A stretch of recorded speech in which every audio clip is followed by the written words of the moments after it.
announcement to make. Your crazy Auntie Frida is back. And I decided to try a new format on this YouTube channel, which I simply call Iceland from the Bed. Because now that we had gathering restrictions and all that stuff, I figured out how much time of my life I actually spend sitting on my bed. Because as you might know, I have several disabilities which take away a lot of energy from me, and I have to live with this really low energy household, but I feel like a warm little flame in a candle that can warm some people who really want to come close. And it can actually be fun to enjoy life in such a little world where I have like everything within arm's length and where I can reach for the stars right behind me. And yeah, these gathering restrictions and social distancing made me think a lot what I actually needed in my life. I don't need to run to a zillion of art events, but I really like these internet events.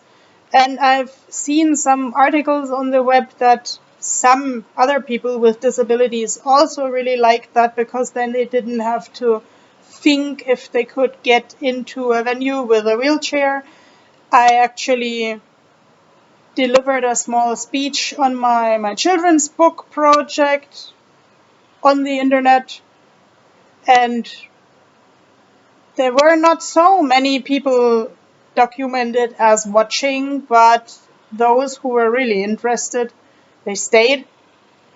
So this little show produced a very interesting conversation with my old friend and mentor about what I really want from my YouTube channel and what I really want to do on my YouTube channel, since I obviously cannot offer extensive travel videos about Iceland. Like, I'm getting so many messages, wow, Iceland is so cool for hiking and so on.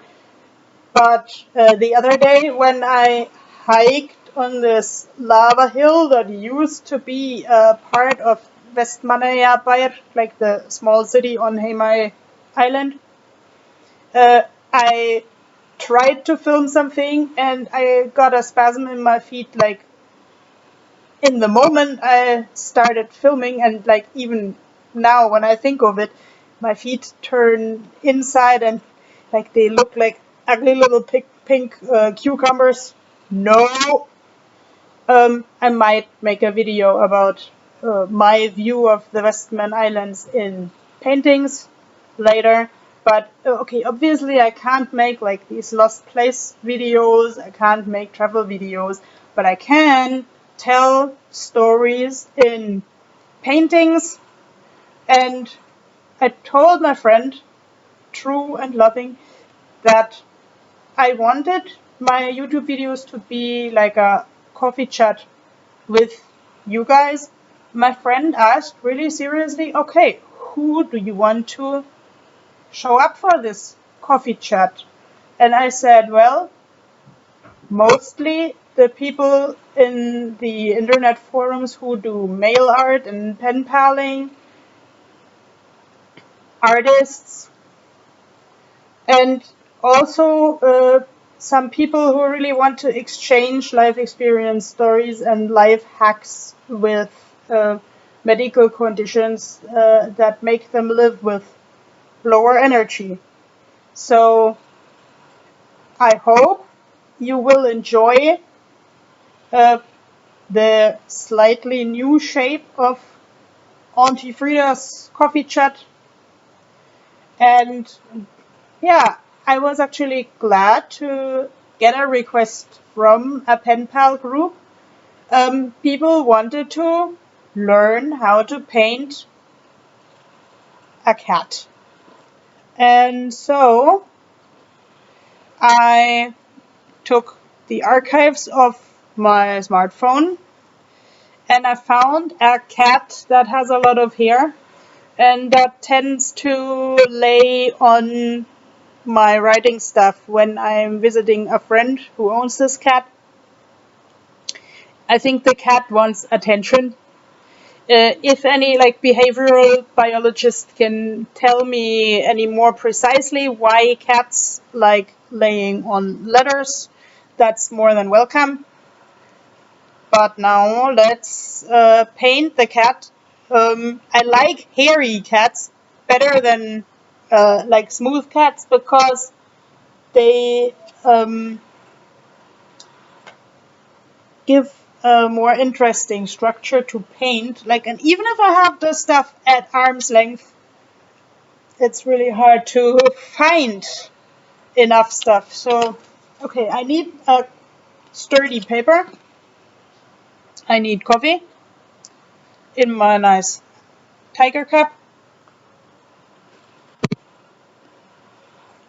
That is actually drinking, but you also use it for painting. So this cat sleeping on the paper, you actually just start with sort of a half moon shape, and that is really allowed to be messy. That doesn't have to be pretty yet. Painting is a matter of layers. Yeah, okay. Half moon takes a lot of fantasy to see this as a half moon. But this is really only the bottom layer, and you may want to apply a great deal of liquid coffee, tea, or water. I usually don't approve of playing with food, but coffee makes such a nice pigment.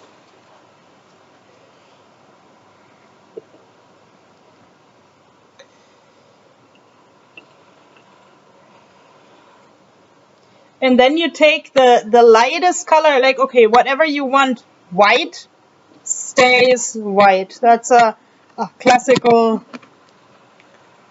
wisdom of watercolor painting. So I think the orange thing is the next lightest stage.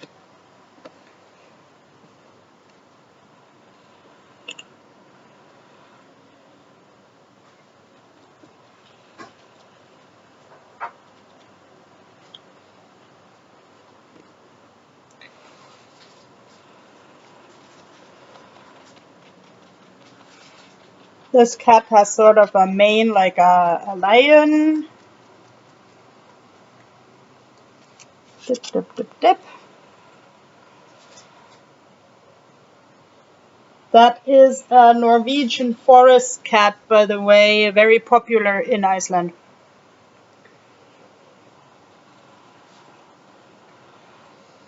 It's relatively unproblematic to keep a cat in Iceland, but the dog requires a lot of special permits, at least in Reykjavik. And in the 80s, some kind of minister in Reykjavik was even ready to go to jail because he didn't want to give up his dog in the city. I have never understood what is the problem with the dog in the city, but some relatives who don't exactly like dogs who visited me here were kind of happy to have a dog-free city. And I actually agree with people in so much that you should have a reason to think about uh, buying an animal.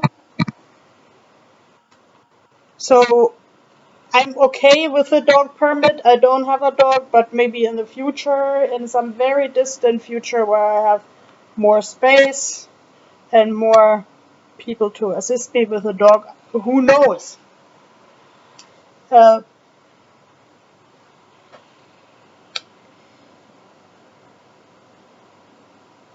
You never know what the future brings, but the present now brings me a cat.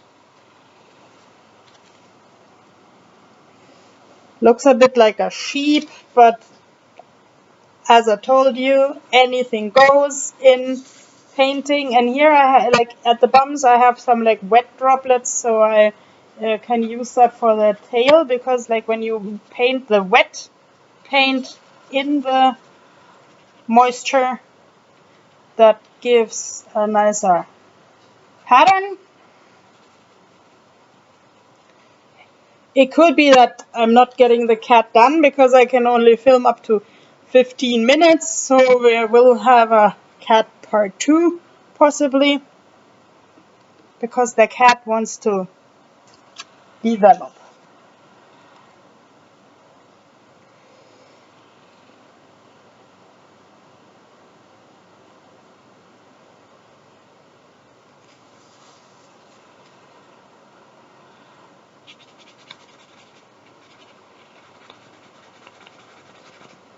I always tell people, dare to be messy in the beginning, because painting is a matter of layers. That layer thing I learned from my art teacher at high school, and I actually think that he's right, and the entire life is made up of layers. And the old layers will always shine through. Even if I do dumb things with the painting or with my life, then in the end you will always see them somehow, but they will be covered or worked around. You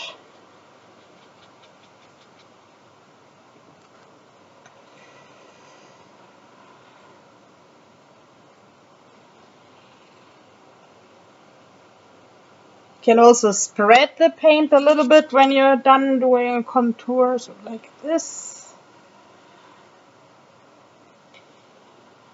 I prefer for this cat to have closed eyes because I have a little problem painting eyes.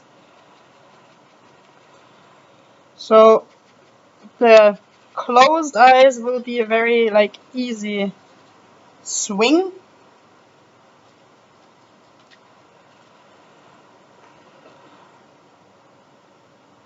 And by the way, what I noticed the other day, like for starters, it's totally enough to take like your children's paint box or something, because paint is paint if you layer it.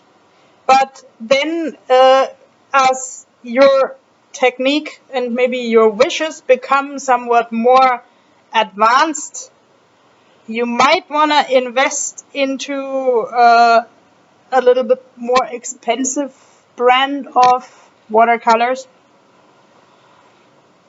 because as I was told by a photographer, the more expensive ones have much more pigment, much more light proof pigment. Like that picture will live for a long time. If I take this, okay, this was like the middle class, the sort of the Volkswagen among the paints, but here this blue is like the Rolls Royce among the paints, and that makes a much deeper color. So I'm not advertising any particular products here, but I say, if you really want to do this on a long term with the painting, and you want to enjoy the results for a long time, don't be shy to invest.